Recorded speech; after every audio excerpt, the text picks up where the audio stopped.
Hi, everyone. Welcome this evening. My name is Lynn Mooney. I'm co-owner of Women and Children First Bookstore. Thank you so much for coming this evening. I'm delighted to be here with Margaret Davis. I knew I was going to get it wrong. Margaret, help me. Gill like a fish is the easiest way. Ghielmetti. So easy. Perfect. And I messed it up. So sorry. No worries. I have a few housekeeping announcements, and then we're going to just get started.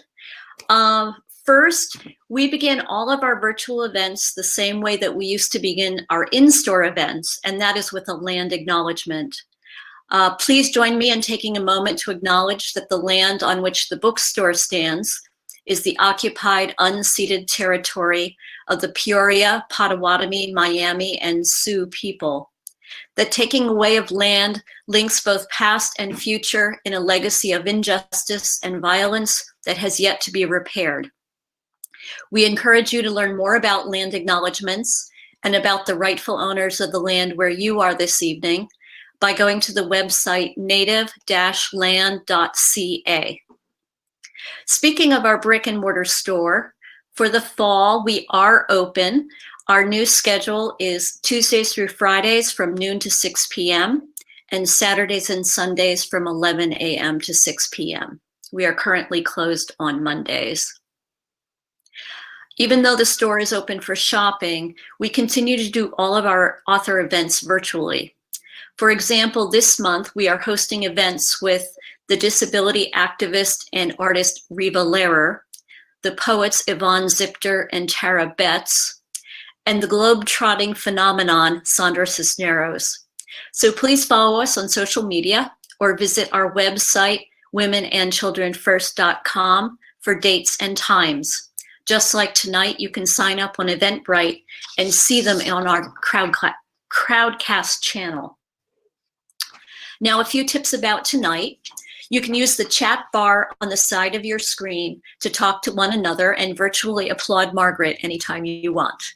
If you want to ask Margaret a question, you can also do that at any time using the Ask a Question box located at the bottom of the screen.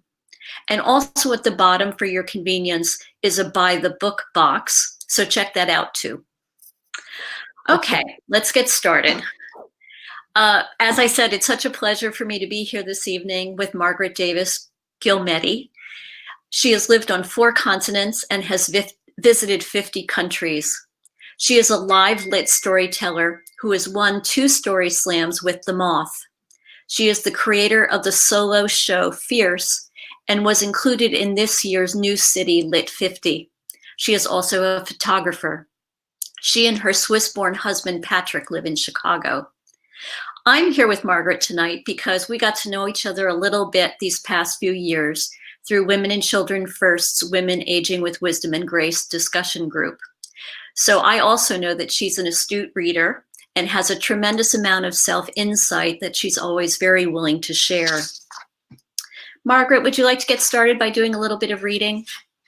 Oh, sure. I would love to. And Lynn, I first of all really want to start by saying thank you to Women and Children First, to Lynn Mooney, my conversation partner, and to Sarah Hollenbeck. Women and Children First is someplace I miss visiting very much, but it's an amazing, beautiful indie bookstore. Please support our indie bookstores. Please support Women and Children First. But as an author, you know, I've been dreaming of writing a book since I was a little girl, and part of the dream has always been the book launch. So I can't even express how grateful I am to be on this book launch with Women and Children First and with you, Lynn, and thanks to Sarah too. So yeah. I'm delighted to, Margaret. It's my pleasure. Thank you. So I will read from the prologue of Bravish, a memoir of a recovering perfectionist, to set the stage. How lucky am I? I keep telling myself that whenever I feel uncertain about our move overseas. I've quit my job and now I'm officially a trailing spouse following Patrick's career. We'll be in Paris for the summer of 2000, a temporary gig for my hotelier husband, helping relaunch the newly renovated Four Seasons Hotel there. Then in autumn, we'll move to Egypt for 3 years for his new job as general manager. It's the promotion Patrick's been working towards his whole career. 14 years of climbing the hotel world ladder from night shifts to now. It's a big shift for me too, from corporate worker to corporate wife, but I am determined to do it not just well, but as perfectly as I can. And I finally have the time to write the book I've dreamed of writing since I was a little girl. One of the perks of the job will include living in Four Seasons hotels, which is going to be a welcome change after 3 years in a minuscule 4th floor walk-up in New York. Our furniture and household goods have been shipped off to storage somewhere in New Jersey. All we're packing are 2 bulging suitcases of clothing for each of us. While I'm not a big shopper, I have splurged on a few items appropriate to a general manager's wife. Hello, white linen blouses, silky shawls, and tailored slacks. Farewell, uniform of 20 years working 200% in customer service and sales. Black skirts and jackets, pumps and pantyhose. Tucked inside my carry-on is our wedding photo from 7 years ago. Patrick and me at 33, smiling serenely, my new Swiss husband's arm around my waist. Also coming on the plane is my well-worn, well-loved American passport, 2 many tourist guidebooks to Paris, and my brand new turquoise blue journal, the latest in a lifetime of journals for a wannabe great American novelist. Oh, and the Family Handbook is coming too. It's not written with actual ink on paper, but bestowed upon me at birth by my parents and engraved upon my consciousness. I've carried it and carried it out for all my 40 years, from toddler to teacher's pet to teenager. I carried the handbook as I picked up my degrees in Arabic and French. Then as I crisscrossed Europe alone with a backpack, I carried the handbook as a sales manager, crunching Altoids before sales calls and slugging, "Another Chardonnay, please," during endless client dinners.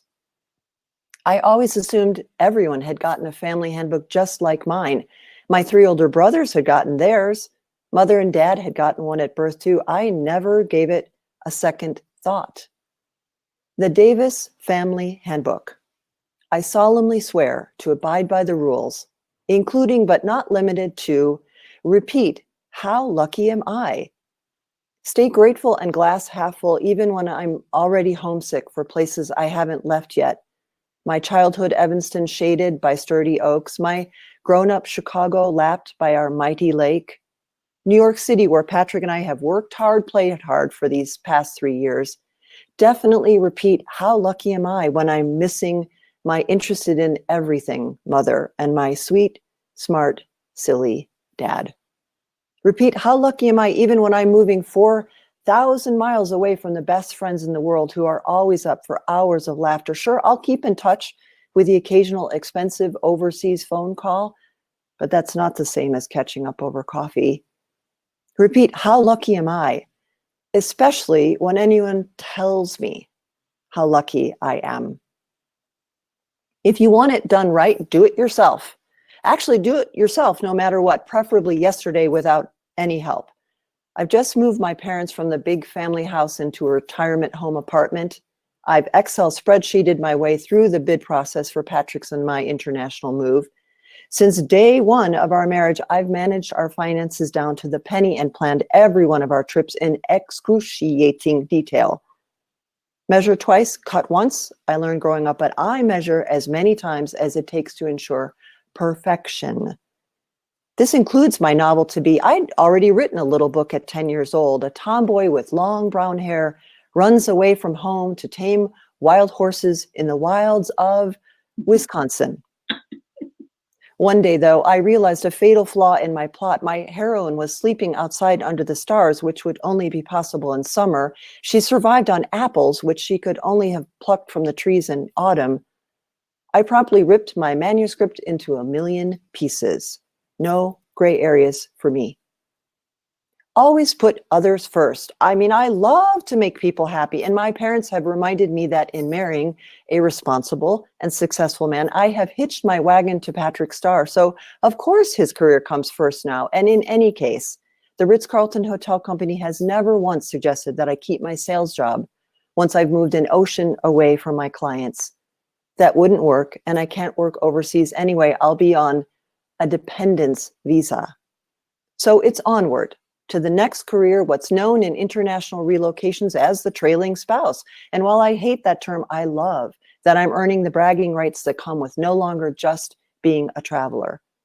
I won't even say the word tourist. Oh, and I'll be the best hostess to the world. I hope everyone will come visit us. Don't air your dirty laundry in public. I've hesitated sharing my battle with infertility with my friends. They're busy moms, like I was sure I'd be by now. Why would I burden them now with my impending homesickness or my uncertainty about my new role?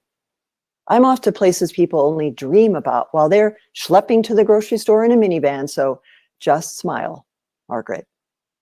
And above all, just do it. My mom taught us that long before Nike got a hold of it. People tell me how brave I am to move overseas, but I don't see it that way at all. Mother always said I had one foot at home and one foot out in the world, and I dream of visiting every country there is. I'm determined to be culturally sensitive and flexible.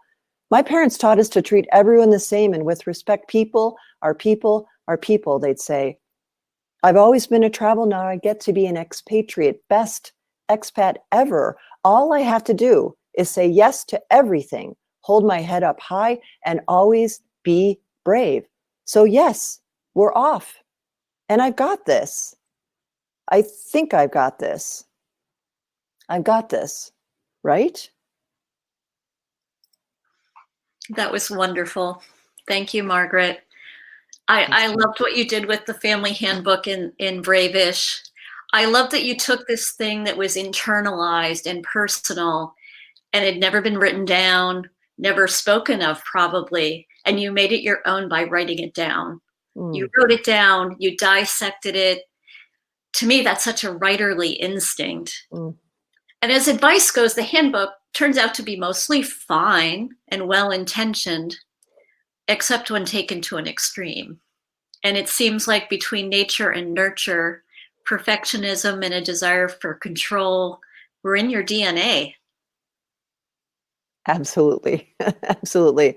Well, thank you, Lynn, for recognizing that. It does feel like a writerly thing, but only in retrospect. I'm tremendously grateful that the handbook occurred to me, as many writers will relate to, literally in the middle of the night, one of those wonderful moments when you're awakened in the midst of trying to write a book, and I realized, oh, a handbook.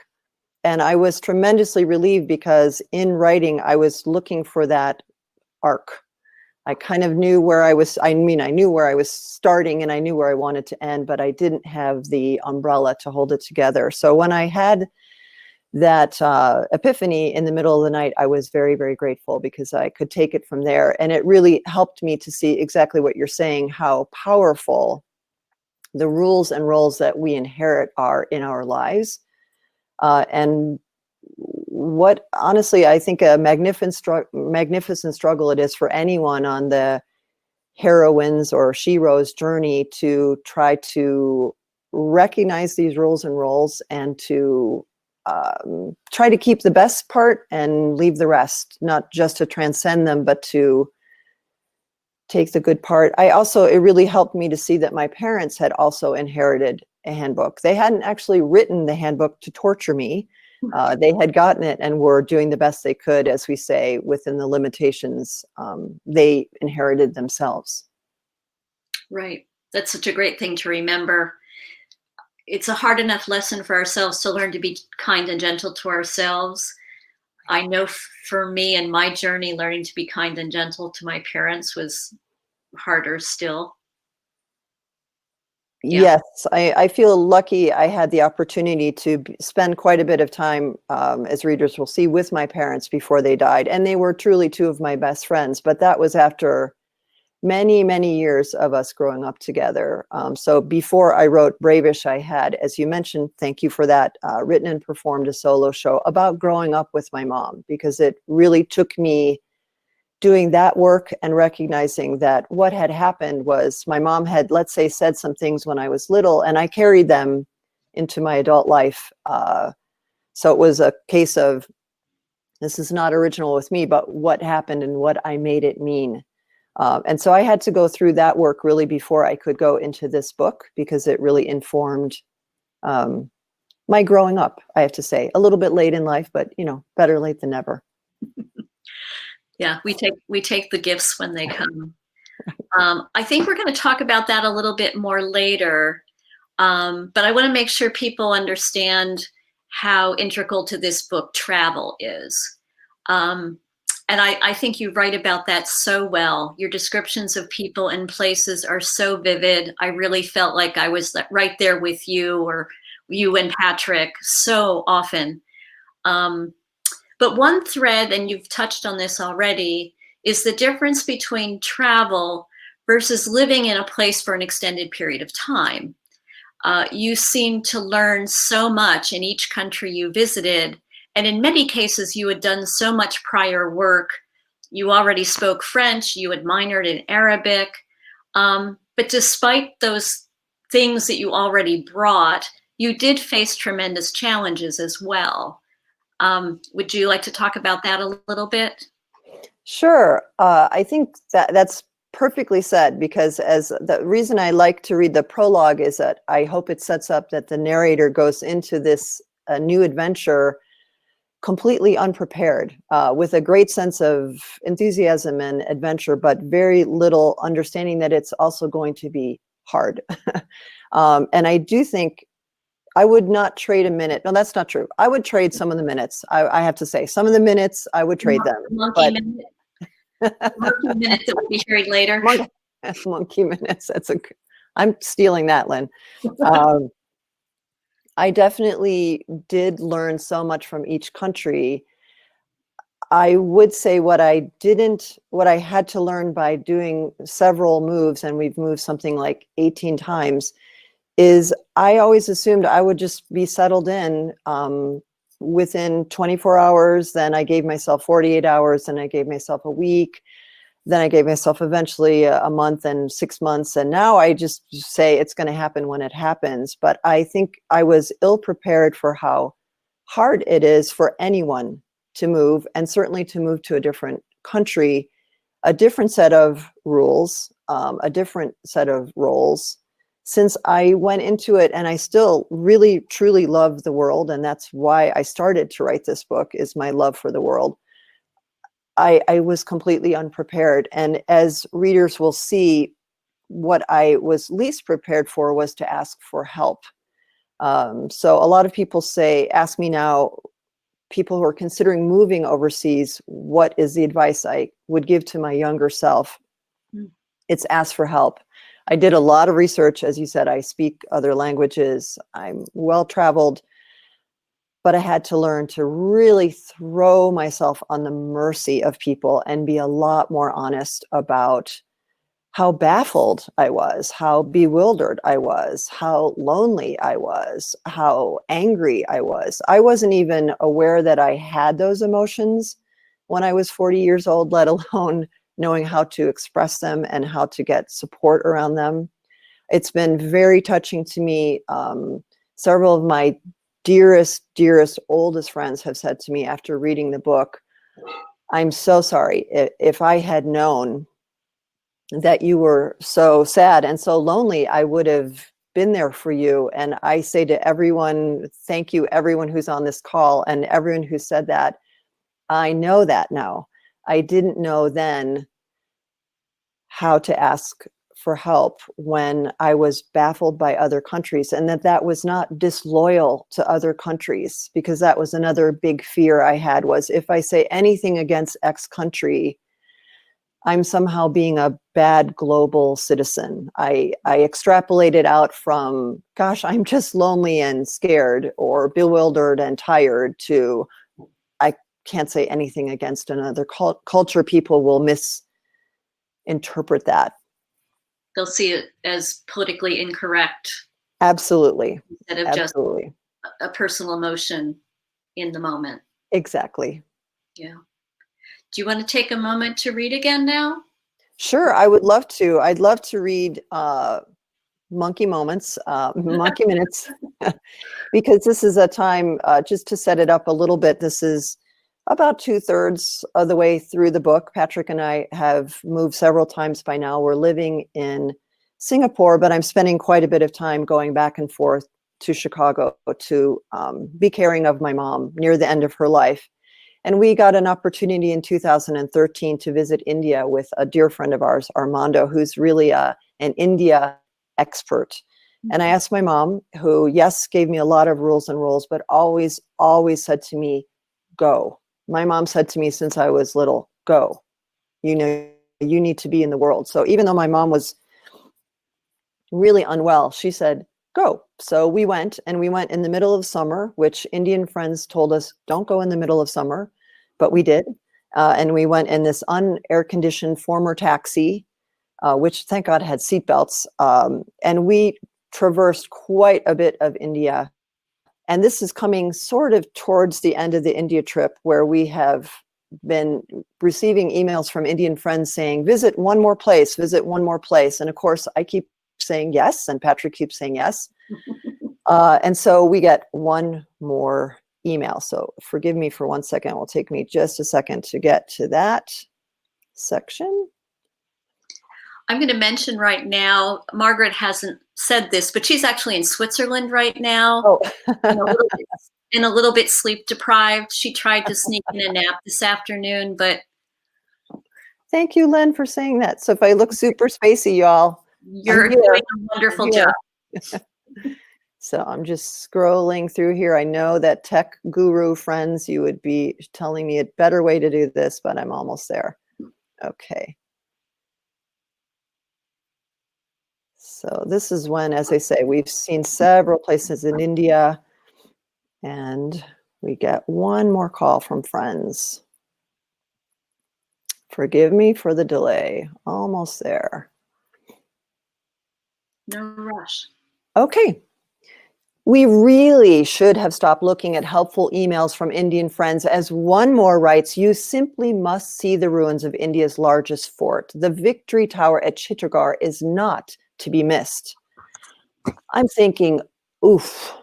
Instead, I say, okay, with as much enthusiasm as I have left in my wilted body. I can see why our friend has insisted we visit, though, once we're gazing up at the 9-story tower, covered with elaborate carvings of gods and goddesses, weapons and flowers. I'd never heard of Chittorgarh, but Indian tourists clearly have. It's crowded with folks busily snapping photos of the dozens of wild monkeys roaming around the base of the tower, each monkey as big as a beagle. I shudder as giggling tourists place their hands just above those furry cinnamon brown heads. See, I am petting him, I hear more than once. Dozens more monkeys have climbed up onto various levels of the tower and are busily grooming one another. There is an enormous amount of flea flicking going on. I feel a little bit queasy and whisper to Patrick, I'm pretty sure those monkeys are rabid. But still, when Patrick asks me if I want to climb that tower, I say, hell yes. I am lost in a blast of FOMO, fear of missing out. In Patrick and I go, taking off our desert boots once again to leave them outside the entrance. We've just started up the 157 steps when a dozen young Indian men cram in right behind us, very courteous, very smiling, but exhibiting a very non-Western sense of personal space. We let them squeeze past us and keep climbing, but just when I think I'm not claustrophobic, I'm confronted by the facts that perhaps I am claustrophobic. I squeak, I don't love enclosed spaces, right? But I can do this. Patrick calls out, super chérie, 2 thumbs up. It isn't helping that it's a little smelly in there. The tower is hundreds of years old after all. By the time we arrive at the dim landing to the 3rd story, I am feeling decidedly heroic. But as I look up at the steps to come, I say, Patrick, it's completely dark up there. There's no light coming in above us. We'll have to use our hands to feel our way up along the moist, much palmed wall, a wall that is black with mildew and the sweat of a million tourists' hands. Patrick, I still want to do this as long as there are none of those monkeys inside this tower. I'm just adding a lighthearted ha ha ha to reinforce that I'm no quitter when Q, pissed off, monkey shrieking noise from just above us in the pitch black. My old familiar handbook voice commands, don't miss out, just do it. But I hear my own new voice. You know what? Fuck FOMO. I do not want to go up there.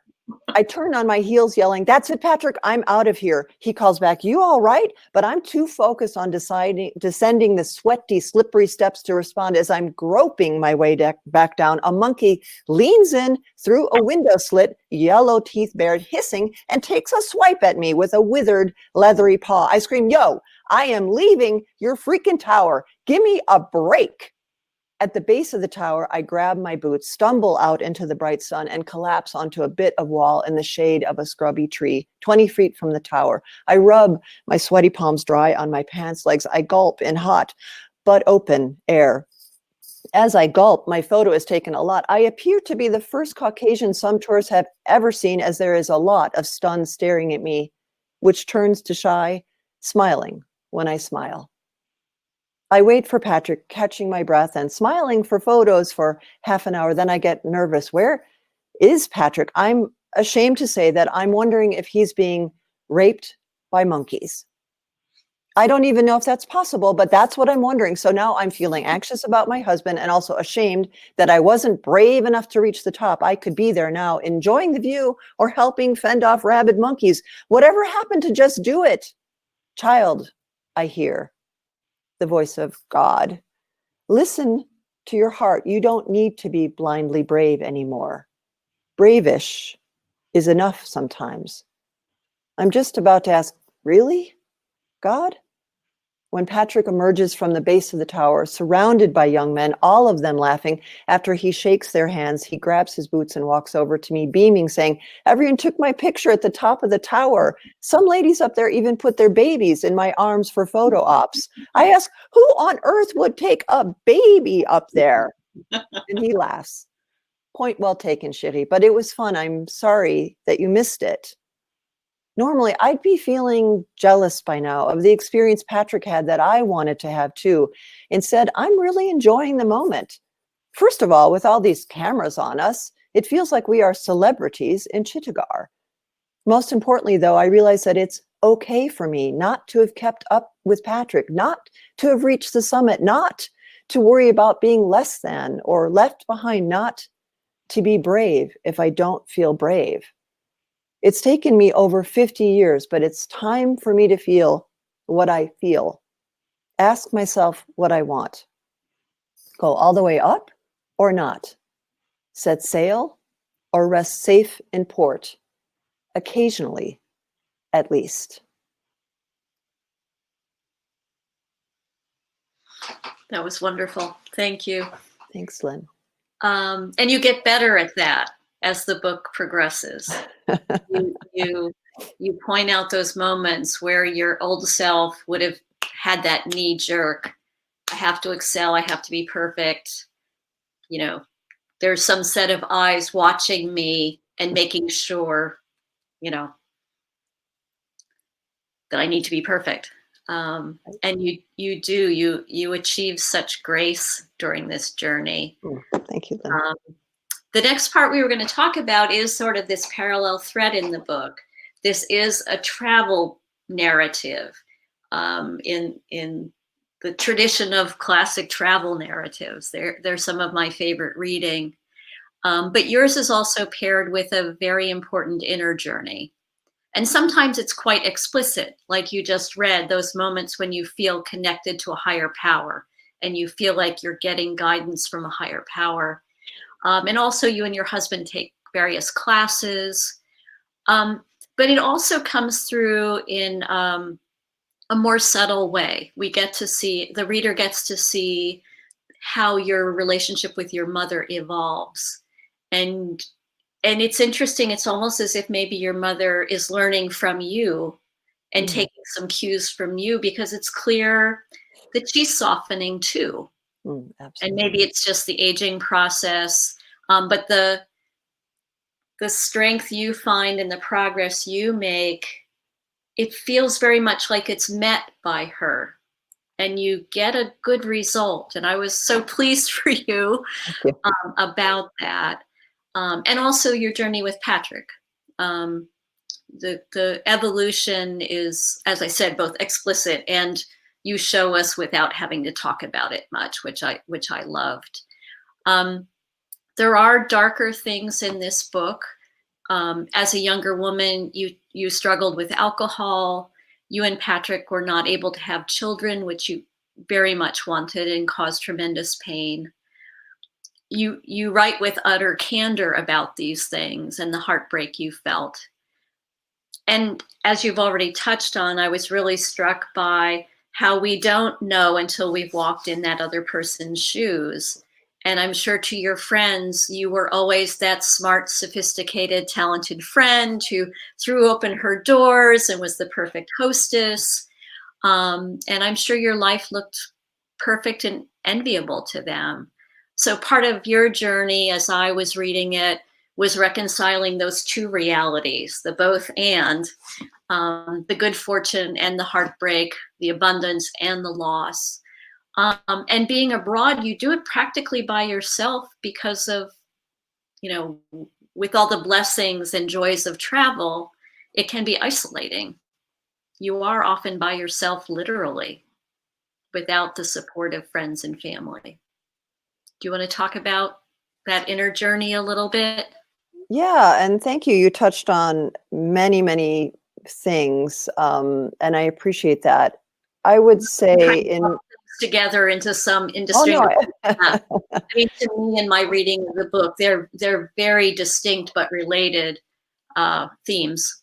Thank you. And that was, I would say, the big struggle. Once I had the handbook as the umbrella, that was hugely helpful. But then I knew I did want to, just what you said, Lynn, I wanted to weave together the literal journey of the narrator and her emotional journey. And that caused a lot of sleepless nights. It was not easy to weave that together. So luckily, I love a creative challenge. And I have had some of the best coaches and guides in the world. Shout out to my writers group. Shout out to my coaches, particularly Nadine Kenny Johnstone. Couldn't have done it without her. MT Kotsola, who really helped me with some observations I really wasn't seeing. Arlene Malinowski, who pushed me onto the stage when I felt that was inappropriate, according to the handbook. So I've had a lot of help, and you cite a lot of the help that I get along the way. So yeah, the emotional journey with my mom, she did meet me on that journey. I was very grateful. I had the tremendous fortune, among many great fortunes in travel, of traveling together with my parents as an adult. And one thing that helped with was a role reversal. At a certain point, we're no longer just the children. The parents don't become our children, but it shifted those roles. And so I could be of support to them. And it did allow us to grow up together. It was intentional. My mom did meet me. She did set aside the handbook that she had inherited. I'm always grateful to her for that. And yes, Patrick also met me and really is the person who inspired me to do a lot of the personal growth work. I would say I'm the one who inspired him to get into couples therapy when we were dealing with infertility, because it became clear to me that our marriage was not going to last, and we saw other marriages break up over the desire to have children. So that was an interesting first start for us. But once we got into therapy, I never looked back. Wouldn't want to do life without therapists. And then Patrick got very deeply into personal growth work, and I'm incredibly grateful to him. He has really, really inspired me to take that journey with him. So yes, all of this was happening as we were physically journeying. And you're right, it can be very isolating to live overseas. A lot of people said to me along the way, I do have a bit of a snipey part in the book where I call out the people who consistently said to me, oh, it's easier for you. You don't have kids. And logistically, yes, it was easier for us without kids. But the people who travel with children have a built-in support system, the parent group or school or whatnot. And I think that's fantastic. and for me, it was more a matter of finding those support groups. Thank God for book groups. Thank God for book groups, because then I knew I could have a genuine conversation with people. And as someone who's a very social introvert, I need to know that I can have real conversations with people. So my life started to get better with these moves once I started to look for help, ask for help, accept help, find ways to settle in a genuine way, not feel that I was going to settle in completely, but settle in my way, continue my personal growth, continue my emotional journey. As you say, the two are so interwoven to me. It was really important for me to try to bring that out in the book, that both were going on at the same time.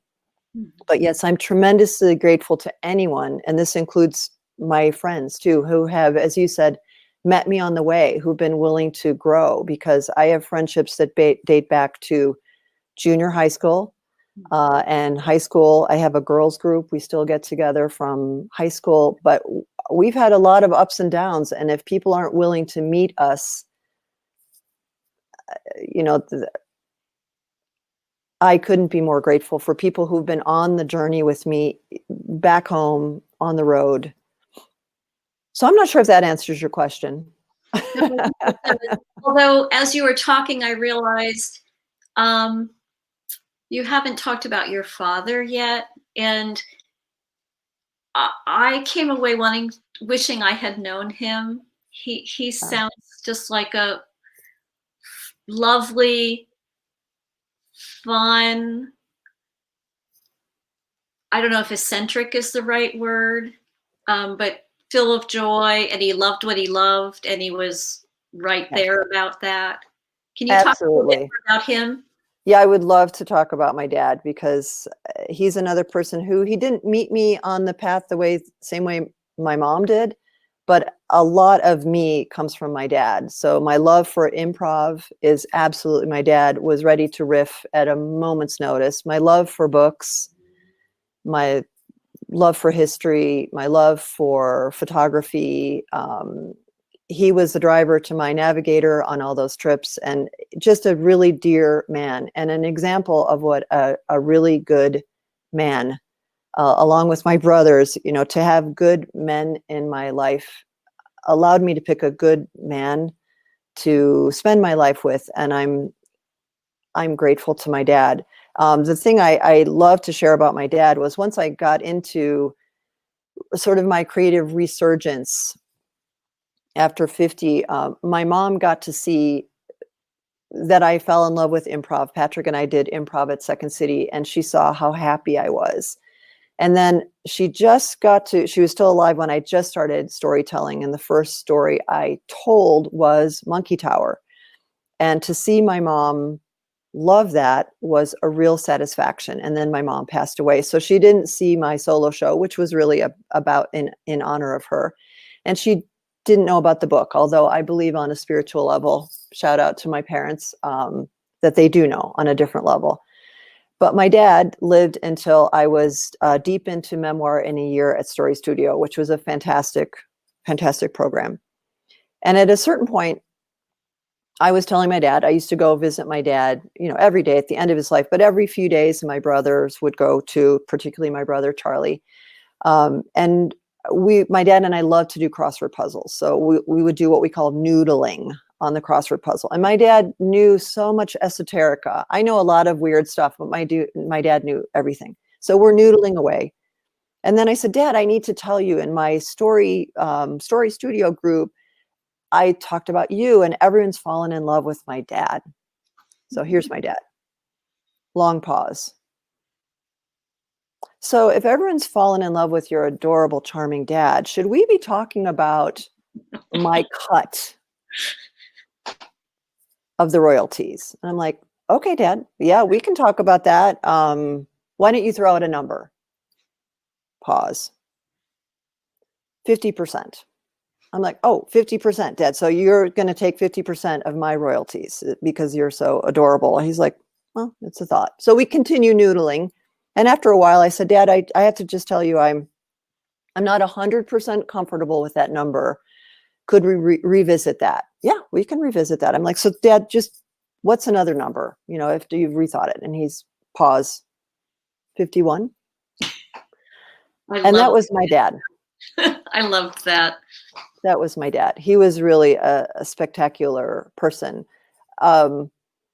I would say sharing the prologue with my middle of my three brothers almost a year ago gave me a lot of strength, because I just read the prologue, and to see on my brother, that brother's face, that he understood that about the handbook, that as much as I loved caring for my parents, it was a great privilege. It was also, as anyone knows who's cared for parents at the end of their lives, it's also exhausting, but it was such a privilege. But I never mistook them for saints.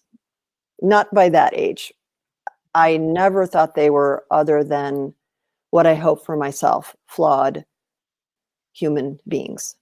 So yeah, I wanted to portray my parents in all their magnificent flawedness, because as you said, Lynn, that's who we are. Learning to come to terms with that has been hard enough for me and for everyone else. And that's happily what I now try to expect of myself.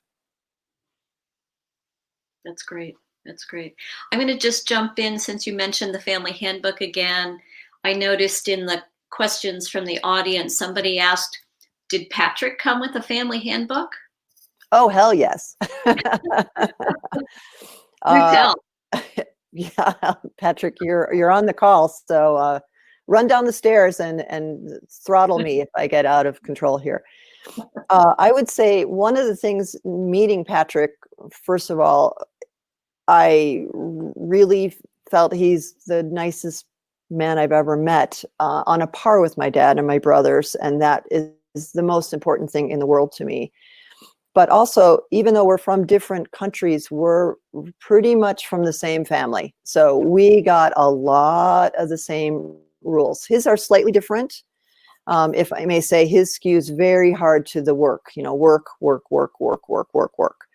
But we come from a lot of the same things. So it's been nice. We speak the same language, our handbook language. We can understand one another on that level, which has been very helpful when we get into, as couples do, a clinch. We can sometimes pull ourselves back to see, okay, I get it. I'm coming from the handbook, or I'm coming from some very old stories, some very old roles. But Patrick definitely comes from pretty much all of the ones I have, and add a big, I would say one word for his family, or for him, would be work. Interesting. I don't want to let any more time go by without talking to you about your life as a writer. And when we were emailing earlier, I mentioned, and maybe other people listening maybe heard this too, on WBEZ this morning, the YA author John Green was talking about something else entirely, but was being interviewed. And at one point he said, connection is our superpower. So I've been walking around with that in my head today.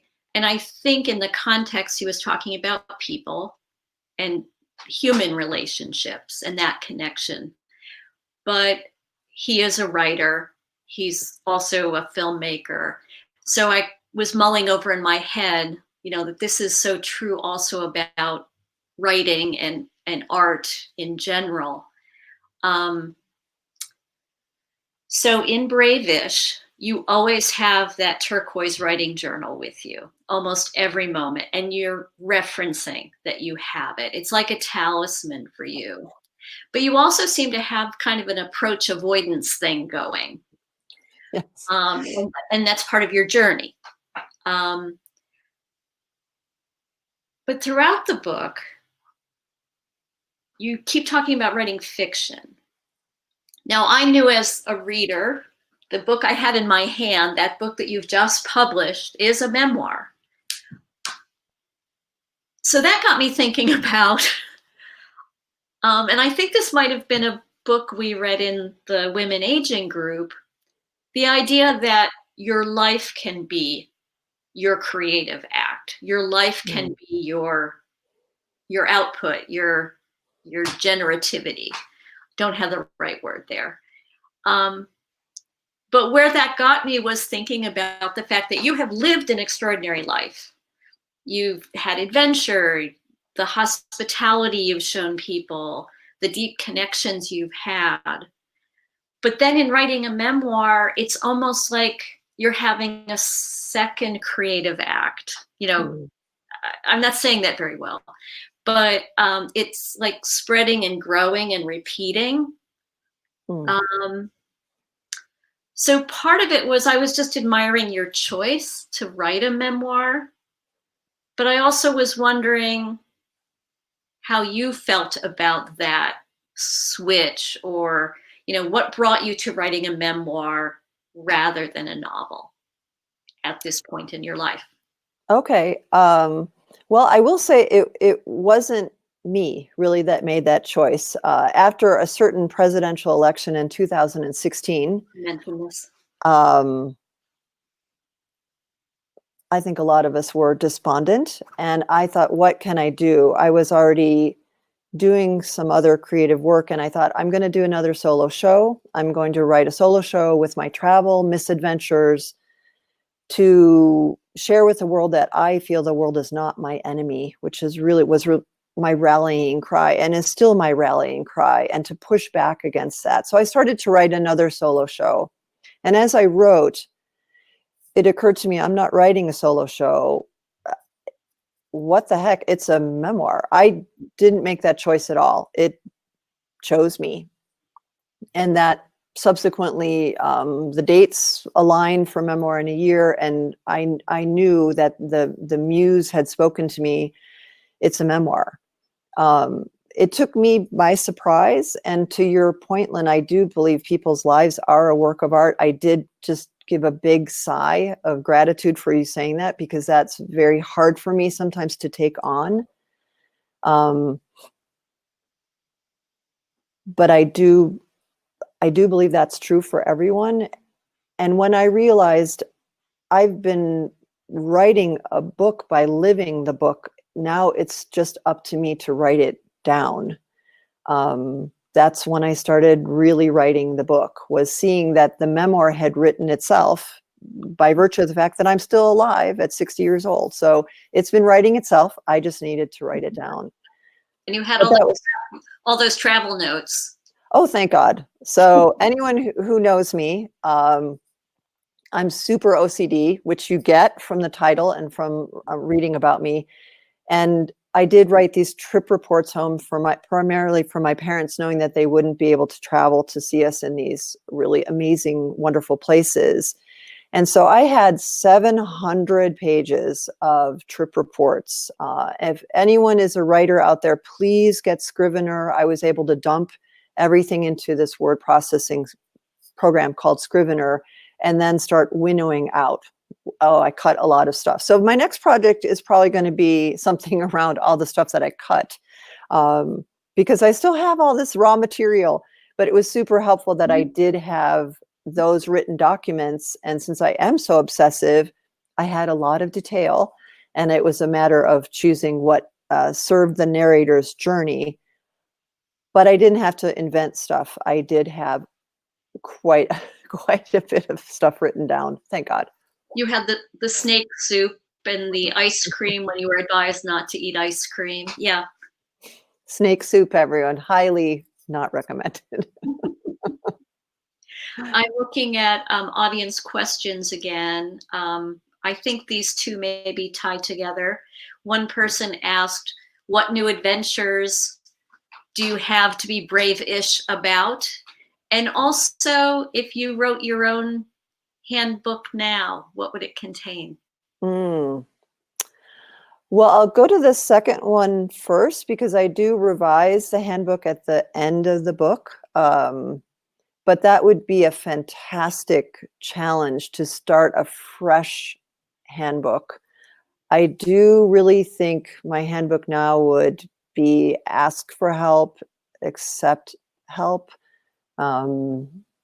It It would be have a little bit more fun. I drive myself really hard all the time. So when I say Patrick's handbook says work, so does mine.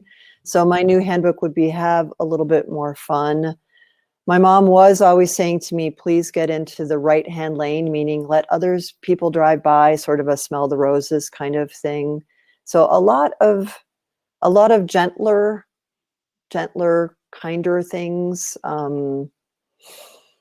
I'll put on my old lady hat right now, life is passing us by. So I would really take more time to enjoy. I do treasure the people in my life. So I do try to spend a lot of time with people. That's my greatest joy. But I would spend even less time on work, less worrying. So it would be a much gentler handbook for sure. And your first question was the first part of the question. Your next adventure. What are you going to bravish about next? Okay. Well, it's still a concept. Okay. I'm sorry, Lynn, what?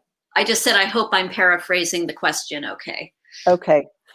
That's a great question. I would say always when any of us can travel again, I do still look forward to visiting every country in the world if I get the chance. If not, really enjoying seeing Patrick's home country. Switzerland is gorgeous. When you all get the chance, please come over, please visit. So always travel it never fails to excite me. I really would love to meet someone from every country, try their dessert, hear their national anthem, see their artwork. I would say the biggest challenge for me going forward in being bravish is I still struggle mightily with listening to what do I want. It's very easy for me to start to slide back into expectations, start to slide back into the old rule book.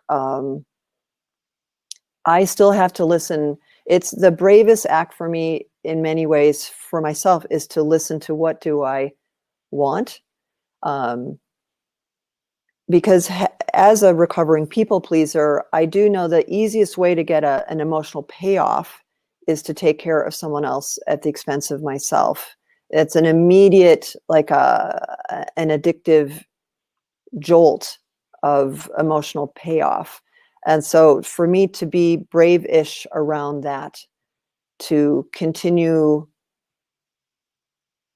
being careful not to go for the quick payoff, but to see what do I want to do. Mary Oliver, One Wild, Precious Life. I like and on a literal sense, I really, not yet, anyone, please don't ask me. I do want to write another book. I want to write a book of essays, or to cite Ross Gay, who's beautiful, the Book of Delights, Essayettes. I'd like to write something that does not have an arc, does not braid together to terribly hard to braid together themes, but something, observations, kind of inspired by my dad, riffing on things, esoterica, fun.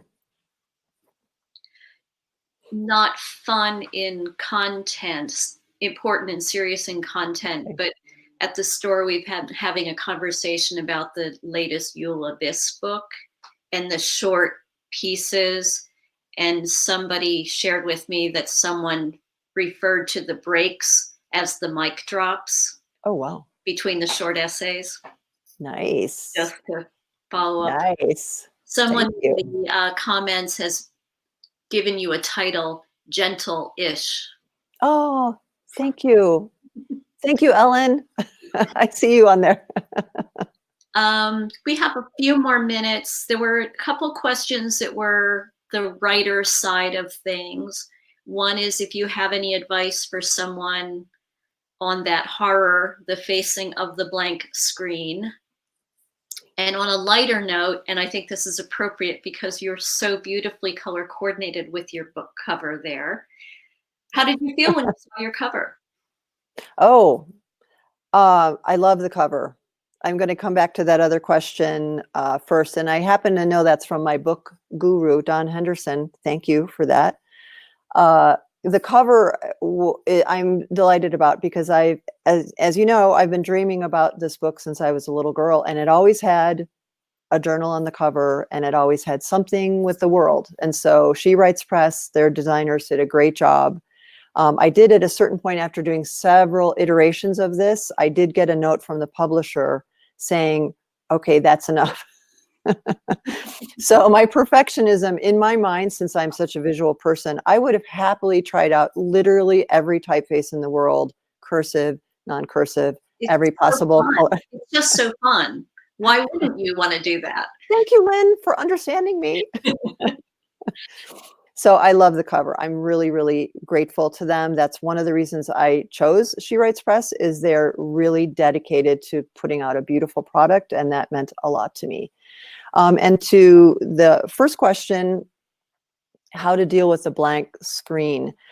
Well, I'm a really big fan of writing prompts, and anyone's welcome to email me. I will send you writing prompts. As pretty much everyone knows, it's just hitting the keyboard like the rabid monkey with the keyboard. Eventually something's going to come out. I do say to people who are a little bit further along and who are faced with that terrifying blank screen, or the feeling that it's a blank screen, try to get a sense of why you're doing this, not in any detailed way, but what is it that you would like to Lynn, to your point, connect? Because to me, everything I do artistically is in the hopes of making a human connection. So if someone's sitting down to write something, it doesn't matter to me if it's poetry or an essay or their great American novel. Why? I start with the why, and that never fails me, because that will give me some little boost, as opposed to feeling, oh no, I'm a failed writer. Oh no, I can't think of any ideas. Why am I doing it? To have fun, to inspire, to educate, to entertain, and then just a good old-fashioned story prompt. And that's, again, for someone who loves improv, that's just fun for me. So the first time, and you're off to the races.